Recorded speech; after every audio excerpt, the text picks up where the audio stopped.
Okay, so yeah, we can officially start. Hi all, my name is Franziska and I'm a member of the Meet and Code team. I'd like to wish you all a warm welcome from our partners, Haus des Stiftens, TechSoup Europe and Amazon. Welcome to our third Meet and Code webinar this year. If you are new, let's tell you a bit about Meet and Code. Meet and Code was launched in 2017 to assist nonprofit organizations in providing digital skills education to young people across Europe. And now, 8 years on, Meet and Code has already reached more than 300,000 youth across 35 European countries, giving them the digital literacy and coding skills to thrive in tomorrow's competitive digital economy.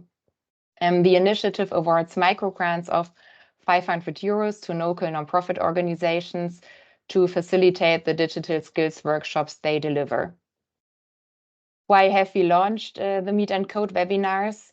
The webinar series is an extension of the Meet and Code commitment to help nonprofits become more innovative and creative in the work that they do. And they are designed to inspire all of you with learnings, useful resources, and insights in the exciting world of IT and coding. And this year's Meet and Code webinar series will mainly focus on the Amazon Future Engineer resources, which are free resources on computer science education and career exploration that can, for example, be used for Meet and Code workshops in the classroom or for other educational activities. What exactly is Amazon Future Engineer? As you might already know, Amazon is major donor partner for Meet and Code 2024 and enables the initiative within the framework of Amazon Future Engineer. And Amazon Future Engineer is a childhood to career program to bring computer science literacy and careers of the future to young people with a focus on students historically underrepresented in technology. The program provides resources for career exploration, classroom resources for teaching computer science, teacher training, live workshops, and more. And we are thrilled to dive deeper into some of those free multilingual resources during this webinar series. And today we will talk about Turinglab, which is available in English, German, Spanish, and Italian. So now let's introduce our dynamic expert speakers. We are very delighted to have Henry and Sam, co-founders at Turinglab, with us today to tell us more about Turinglab. Turinglab is an online platform designed for teaching Python programming in a fun and accessible way. And with this topic and input, you will be able to introduce Python to students in an engaging way, and you will be equipped with fresh ideas for Meet and Code events, school lessons, and other educational activities. So let's dive right into today's topic and learn more about Turinglab. If you have any questions, please write them in the chat, and we will also have a Q&A session at the end of the webinar. So thank you very much, and Henry and Sam, over to you.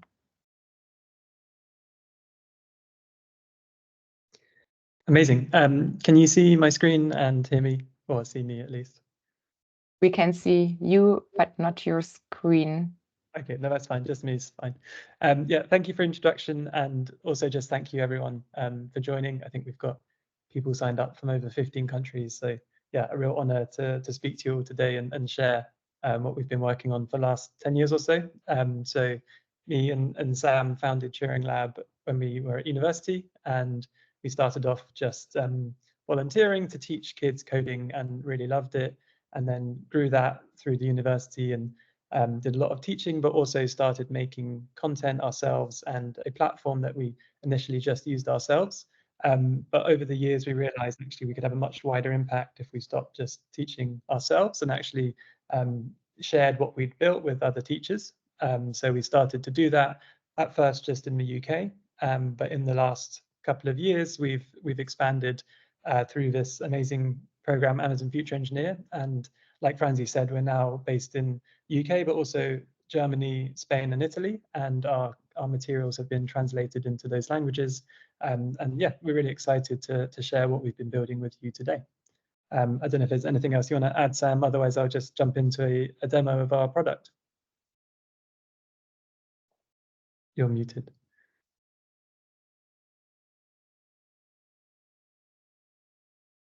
Okay, all right, I'll carry on and maybe Sam can sort out his microphone for the Q&A. So I'm going to share my screen and then I will walk you through our product. If you have any questions or any comments, yeah, just put them in the Q&A and then I can come back to any bits that I missed or skipped over, and we can go from there. So this is our Amazon landing page for the UK version of Amazon Future Engineer Turinglab. What I'm going to do is I'm going to sign up as a teacher and show you how easy that is, and then look at some of the content. I can show you, all the different types of content we have available, and at the end I'll show you the tools we have for teachers to manage classrooms. So starting off, I'm just going to click sign up. I'll get taken to this page, and if I click educator, I'm just going to sign in with my Google Mail. So we either have Google Mail or Microsoft single sign-on, and if I use one of my accounts, that's it. I've made an account already. Super easy to get started, and you can either initially create a school, but for now I'm just going to continue without a school so I can look at the content.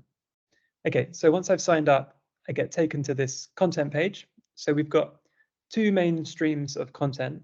On the left, we have Python fundamentals, and we've created this to be a path from absolute zero, so no previous knowledge required, and it goes all the way up to the kind of end of the UK GCSE in terms of concepts.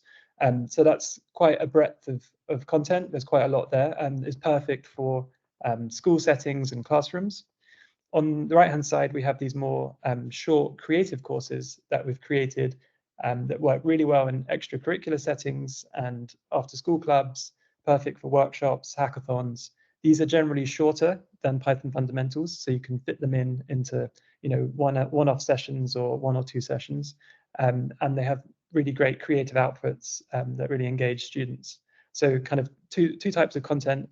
Yeah, both work well in classrooms or outside. But I'm going to start off showing our most popular course, which is Farmbot. So we've created Farmbot as a way to introduce students to programming in a way that is both fun and engaging, but also not too daunting. We found that a lot of introductory courses tended to throw so much at students straight away, and they got bogged down with syntax errors and all sorts. So we've really tried to make it both really visually engaging and fun, but also really easy to get started and well scaffolded. Lastly, we also wanted to make it relevant to students and wider problems going on in the world. So we've tried to kind of have these ideas of like climate themes and how you can tackle these wider societal problems with code. So here we have the course overview.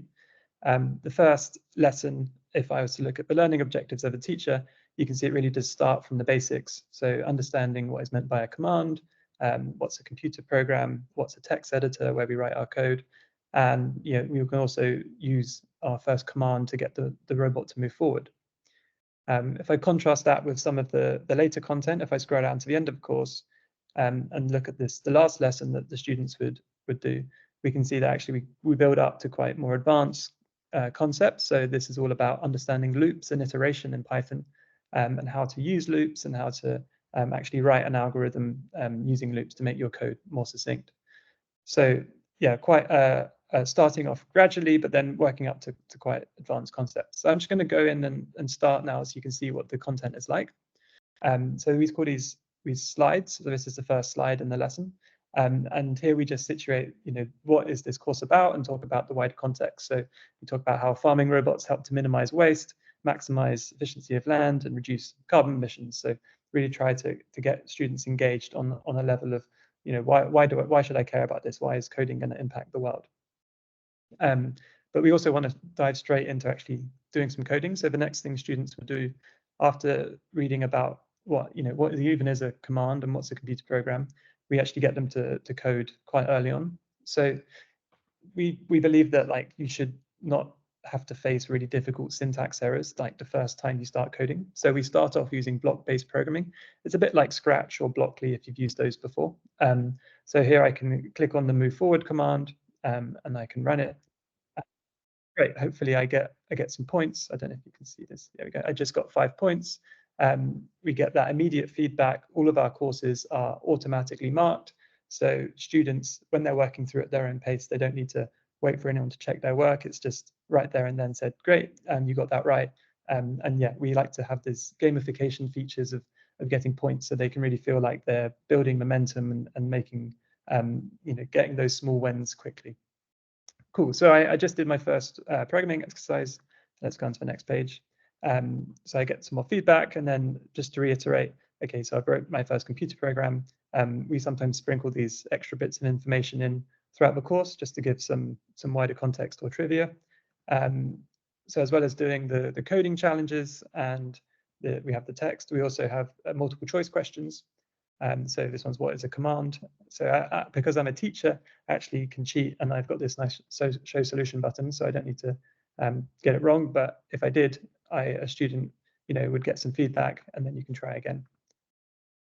Cool. And this time I earned a badge as well. So I'm making good progress. I'm going to keep on going through this. So now we've done one simple command. Now we can do 2 together. And that's super. We really want the students just to go at their own pace, and they should get most of this stuff right, and they can bring that confidence through into the later things where it starts to get a bit trickier. So again, a few questions just to test that they've been paying attention to the content as we've gone along. So a computer program is a set of instructions that tell a computer what to do. Cool. Okay, so at the end of every one of our lessons, we like to have a quick summary that just recaps about what the student learns and highlights any key definitions that they should pick up. This is really important in the context of, say, in doing a GCSE or exams, because they're tested on these terms. So it's important that they have a reference for these to come back to. And when I click finish, I get this great finish page. The students really love the confetti that you just saw. I can see how many points I've got and any badges I've unlocked. And that just summarizes what I've done in this lesson. So I can either continue, but I'm going to go back to the course here. Cool. So now I go back to the course page. I can start to see I've made progress on the course. There are some certificates here I can work towards if I get really far through it. As a student, I would have to go and do each lesson in order. We like to make sure that students don't skip ahead, so these would be locked. But as a teacher, we want you to be able to just get a feel for the content so I can move forward. And I'm going to go and look at that iteration lesson that I talked about earlier and have a look at see how that works. So if I click into this Let's Code Quicker lesson, okay, we see by the end of the course, there is a little bit more information that the students are expected to pick up. But we're still, even as we're introducing more complex topics, we're still scaffolding it at the beginning, so they're not getting overwhelmed. So initially, all they need to do is pick how many times we're going to run this loop. I'm going to go for 3. And then I can see, okay, I now plant 3 turnips. They'll get that right, get some more points. I can, congratulate myself. But also, if I want to, I'll be like, oh, I wonder what 2 looks like. I run it again. So so we encourage people to experiment, try out different amounts, and then just trying to get to the right answer. So yeah, it builds up. We have various different widgets that we use. We don't just use missing blocks. We progress into gaps, so they need to fill in what the range is here. So I could put in 3 to get that right. But students can go crazy. Sometimes they put in 88, or sometimes they put in 0. And we encourage people to do that. Who's going to get this wrong? He's going to fly off to the edge of the screen and start going into the wall. But I think this is part of this is part of programming: getting it wrong, seeing it not working, adjusting. So we encourage that experimentation as well. But like you say, in a really scaffolded manner that helps them not get too many syntax issues. Okay, I'm going to skip to the end of this this problem now. So throughout, they'll be slowly building up confidence, and now they've been given the challenge of harvesting all of these crops on their own. So I'm going to see if I can do some live coding here to see how a student might tackle this problem. So I've learned how a for loop works. I'm going to say for I in range, how many? I think there's 7 here. So I think 7 crops. Okay, but now I've got a bit stuck. I think I need to harvest some crops, but I can't quite remember the command. So I'm just going to go with a guess and say harvest. And then let's move forward. I remember that one from earlier. Okay, and I remember finally at the end, I want to ship these crops after I've harvested them. Okay, cool. Let's see what happens if I run this. Okay, so I've got an error, and let's see if I can work out what went wrong. So it says here, harvest is not defined. So typically a student might get stuck here. They might ask for help. They might ask a peer or a teacher. That's fine. We also have this help sidebar that they can use. So every one of our topics is tagged with all of the information that they might need to complete this challenge. So here you can see that we use for loops, move forward. Okay, and down here, actually the syntax for harvesting was harvest crop. So lots of students will be able to solve their own problems with this help sidebar and be like, okay, if I update that to crop and run it again, am I able to solve the issue?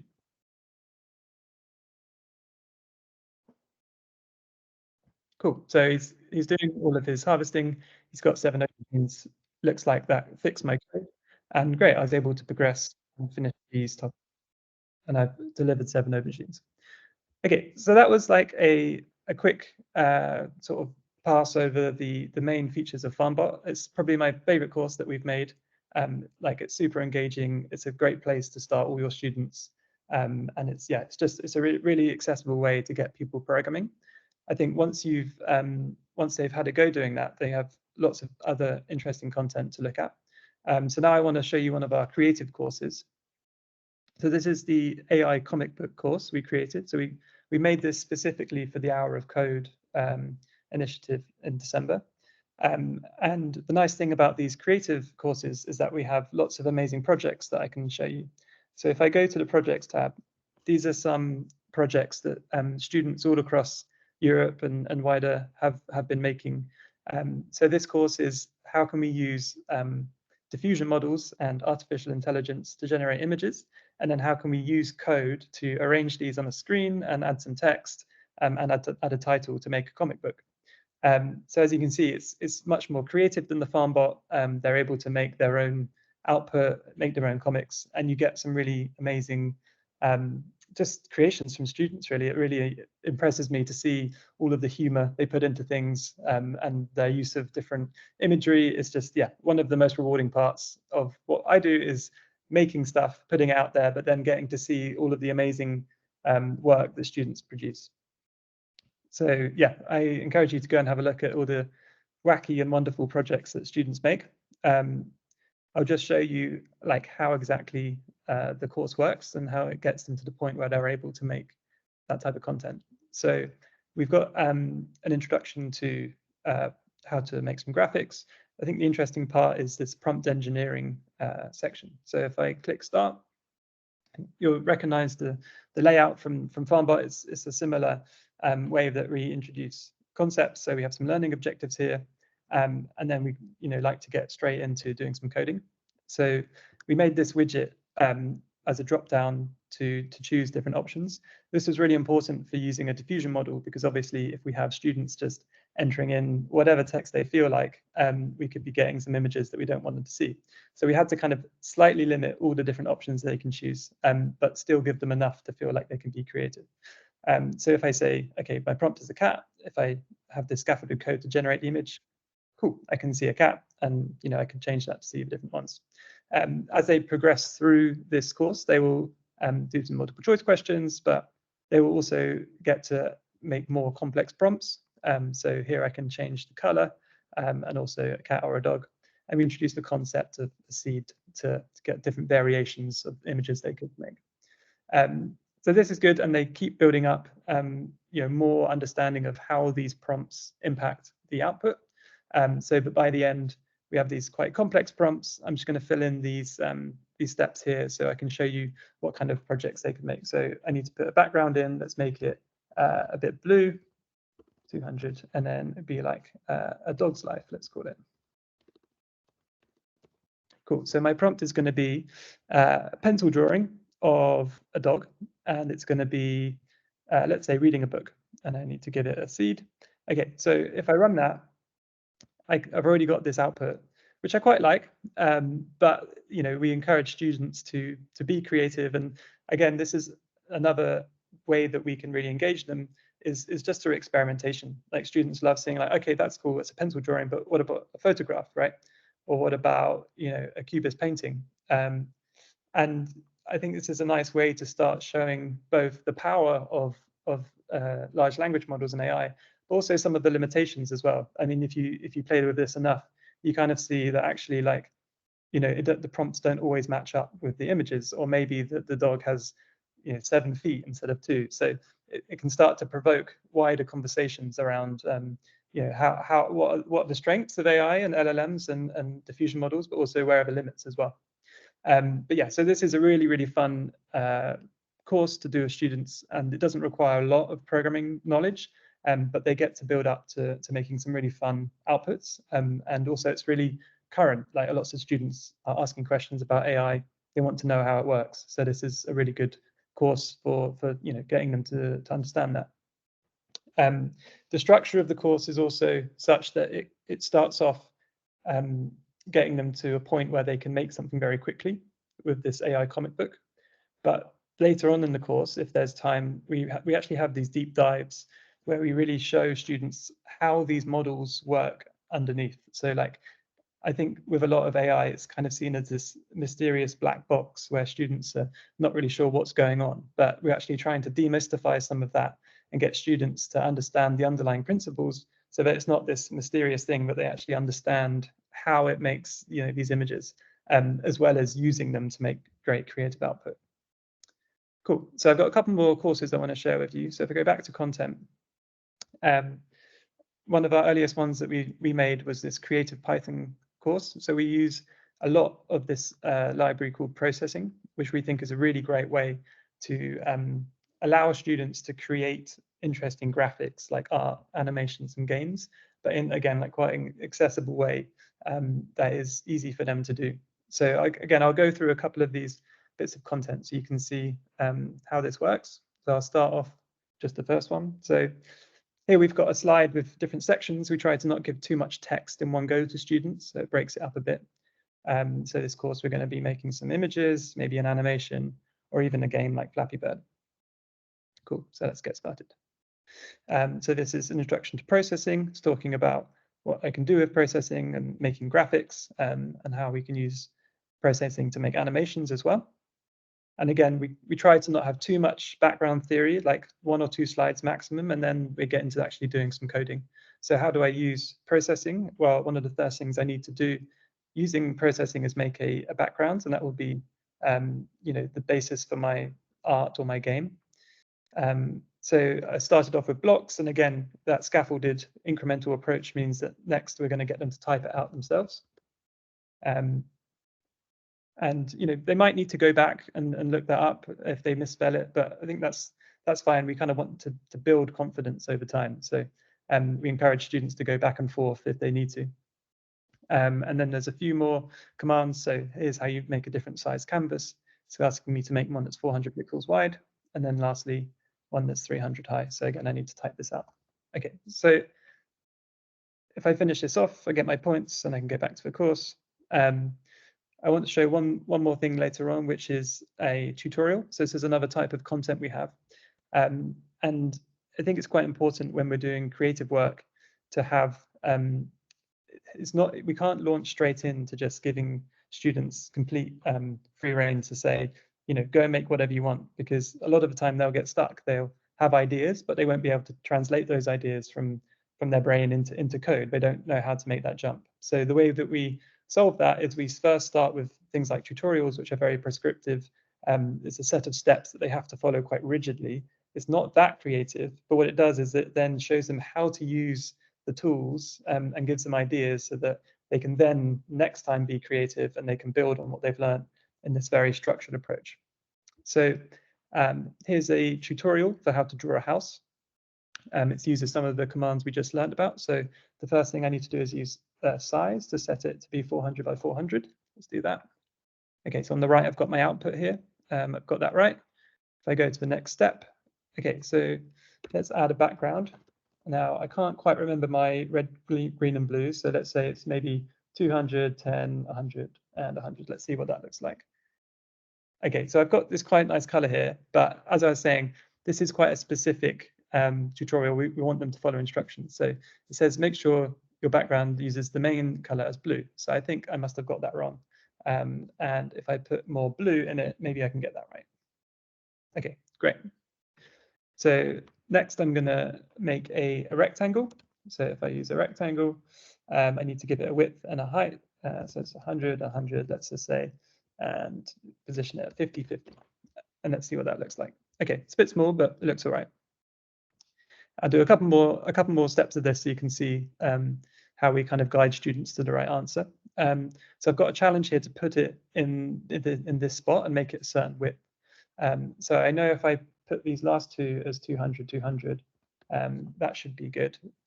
But it says, okay, my house is too high on the canvas. So we give quite good feedback to get them to get to the right answer, so they don't get stuck, and we help them along the way. So if I make this a larger number, hopefully it should go into the right spot. Okay, so it's well positioned. The next thing I need to do is put it on a roof. Students often struggle a bit with triangles because they need to put in the coordinates of all the different points. I'm just going to rattle through it quickly so we can get on to some other stuff. So I've got my first point, 200, 100, and like my last point. Hopefully that's a nice roof to put on my house. Okay, great. And then lastly, I need to put a chimney on. So it's asking me for another rectangle. So I can do that. And let's just put it at any point for now and see if it will guide me to putting it into the correct position. Let's make it 20 wide and 100 high. Let's see if that is a good chimney. It looks good to me, but in this program, it's again being quite specific. So saying, okay, it needs to be 80 high. I can change that height to make it a bit shorter. And then, okay, I need to move the position to be 120. Okay, and the Y position. So hopefully now I followed the instructions and I've positioned it. But then lastly, it's saying my chimney needs to be behind my roof. So this is quite an important point for students to understand the sort of flow and sequence of their program. So I've drawn my rectangle after my roof, and therefore it gets drawn after the triangle. So I need to actually move this up. And now it's behind my roof. Cool, and I've got it right. I wanted to show you that flow just because it is very rigid in some ways, but it helps students to understand the key points of using shapes, positioning them, the order of their code and how that matters. So that when we go back, if we quit, when they get to the final project, which is draw a scene, okay, now we don't tell them exactly what to do, we make some suggestions, use a background, use a rectangle, maybe an ellipse and a triangle, but then it's really up to them to go wild and make it as interesting as they want. And we see some really amazing things. So I'm not going to do one now, but if I go to the projects tab, here are some of the scenes that students have made just based on learning how to draw a house and then being given free rein.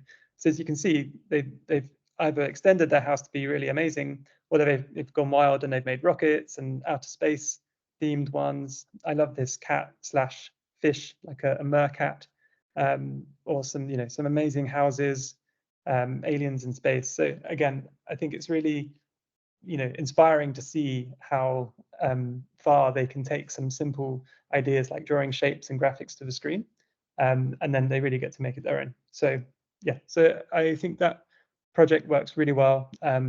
As I say, like any kind of workshop where you want people to make something and get a creative output. The last thing I want to show you is this environmental posters course. So it's similar to our creative Python course, but we do a bit more structure, and we provide like a set of shapes and images.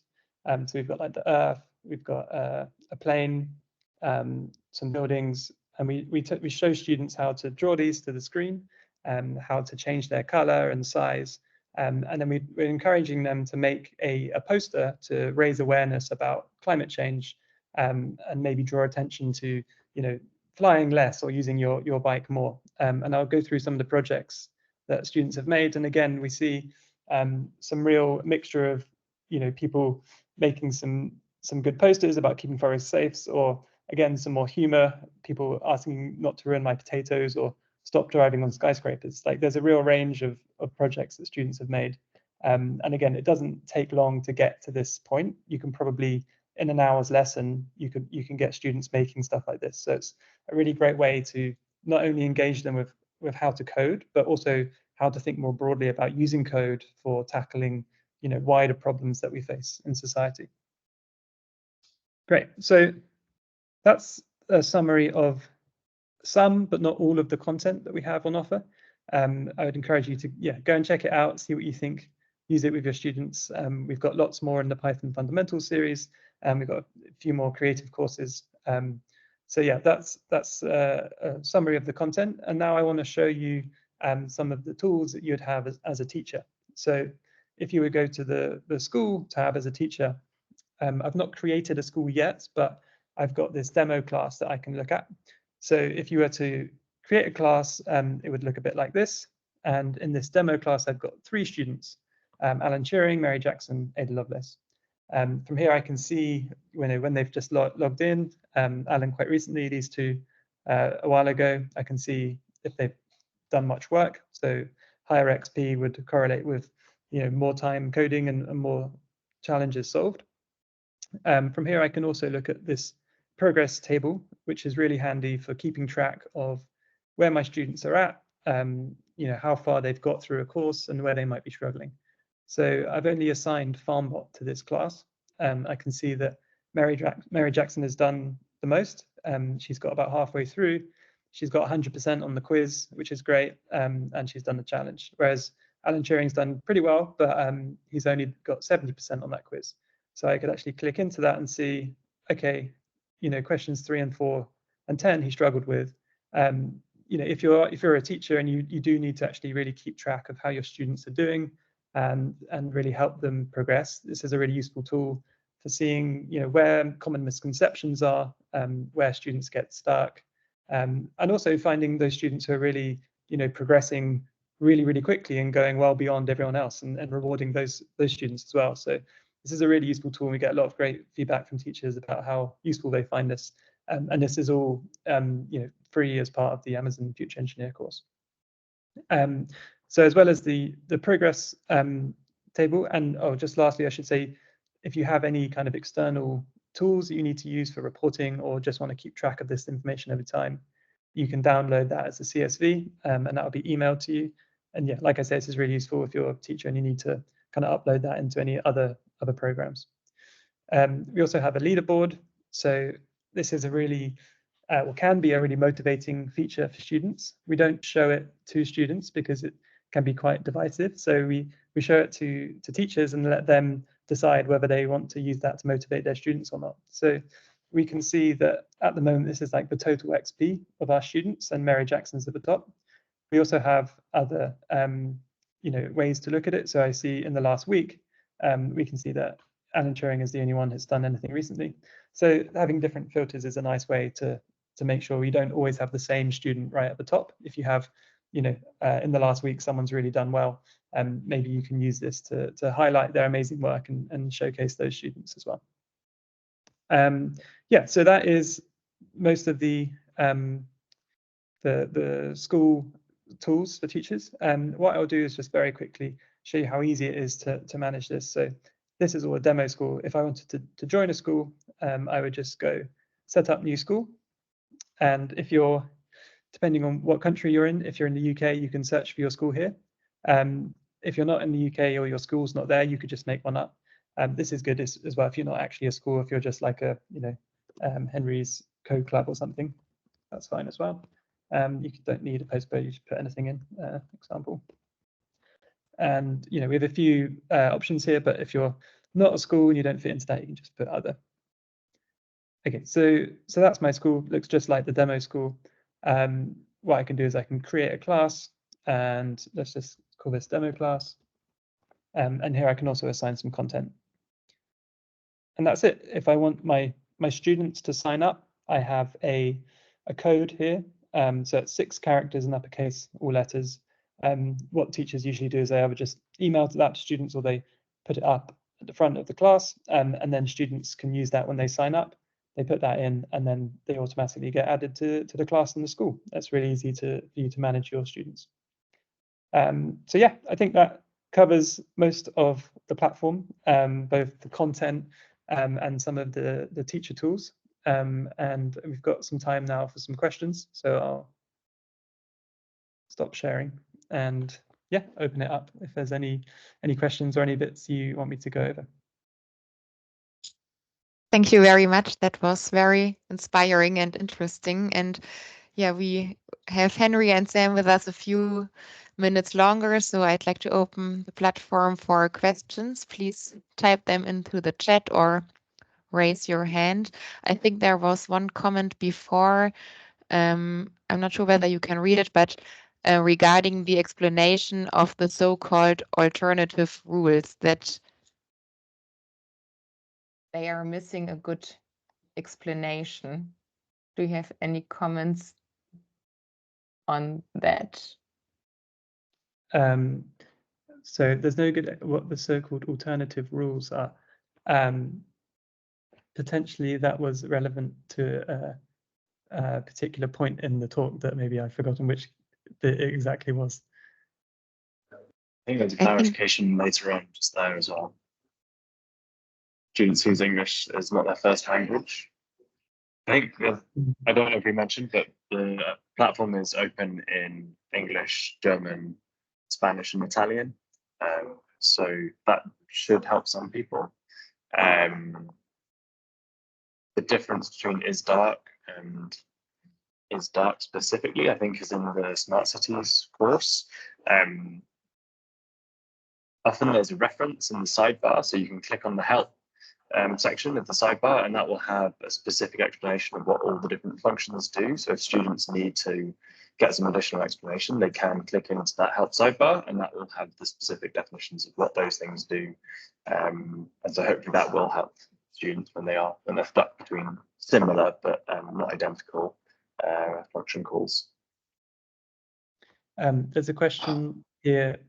What course would you recommend for a 4-hour meet and code workshop? Assuming that's all in one go, it's quite a lot of coding, 4 hours in one go, and you can cover quite a lot. I think it would depend, I would say, on a few things. So the age and experience of the people who are attending, and I guess if there is any kind of expectation of what the workshop was about, whether it's just general coding or whether it had a theme.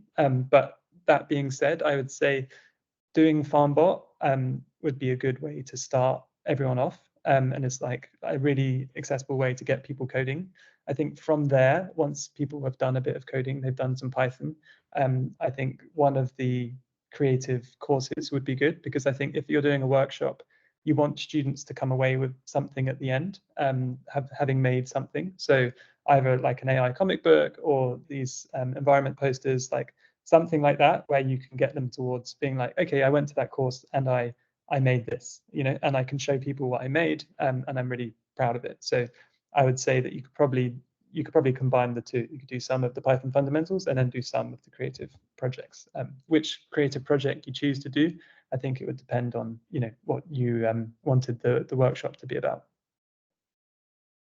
I think the next question, another question is if there are prerequisites for courses for kids who are not familiar with Scratch and text-based programming. We tend to not include prerequisites for any of the short courses. All of those you should be able to do without any knowledge of programming to start with. Of course, like a bit of knowledge will help students go through this quicker, but the aim is that anyone can pick up any of the short courses. With the longer courses, there is a series in which you should do them. So Farmbot becomes before Smart Cities, comes before Chatbot. So for the longer courses, that is sort of like all the prerequisites are bundled into the prior course. So we'd recommend that order basically. But for the short courses, you can do them without any sort of necessary prerequisites of any sort. I think just to quickly address Isabella's thing, I think is space dark isn't a function call. So with functions, you need to not include spaces. So that's why that wouldn't work. I will look into question 9. Yeah, there might be an issue with it. I'll have a look if I can fix that. Yeah.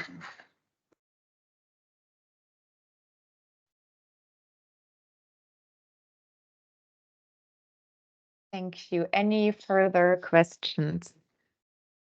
I think one thing I'm curious to know from the audience if there's any questions about like any resources that you feel that we should be providing to make your life easier.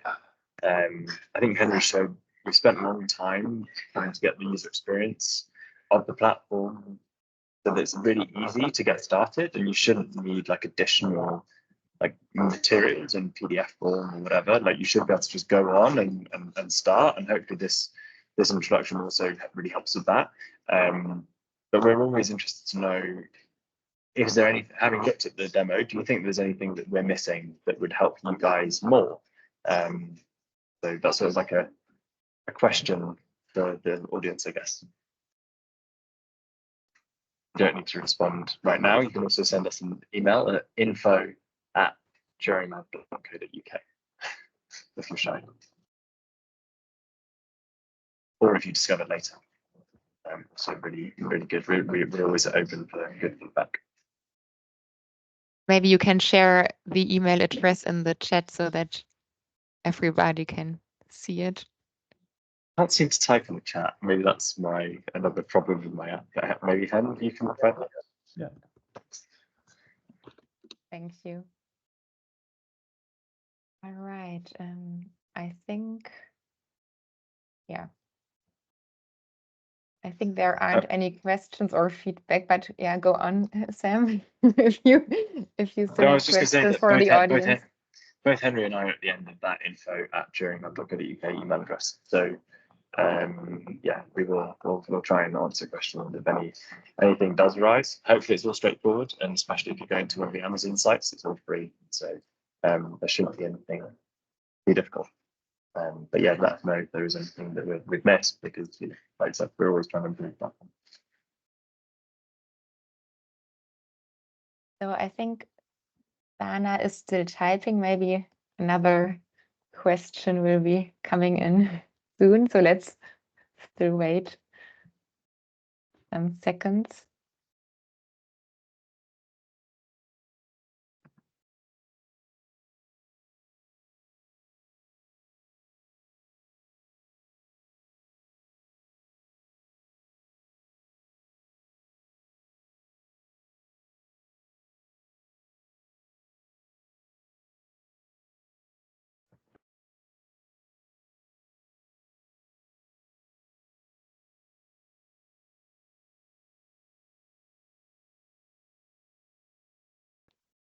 So yeah, so the question is, will you extend the course into more modules for senior students? That's a good question. I'd say potentially. We don't have any immediate plans or content in the pipeline that covers senior students. What I would say is that we have the tools that we use to make content, we use ourselves, but we also open up to some teachers, and we have some teachers who are currently making content for slightly older students, and they're trialing it with their students. So it might be that we have this concept of community created courses, which we've looked at and we've thought are good enough, but then it's it becomes that there are these tools and communities, and it's other people are making content in a similar style to ours, but for different age groups. Having said that, I would also love to make some more advanced stuff, but at the moment our main focus, I'd say, for Turinglab is kind of Key Stage 3 and Key Stage 4, so ages sort of 11 to 16.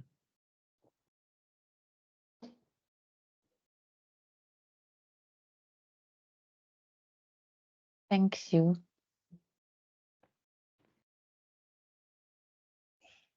So maybe there is enough.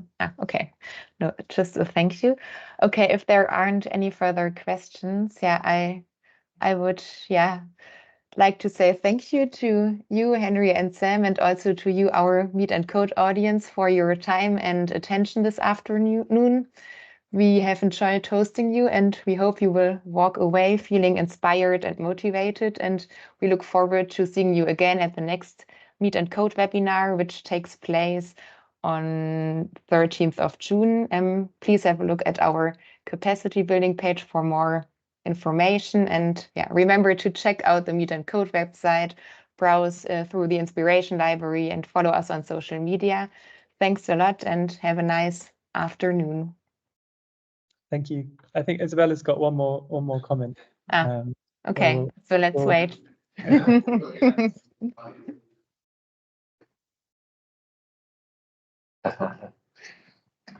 Brilliant. Thanks a lot, guys. Thanks. Yeah, thank you so much. Really appreciate Thank you. you.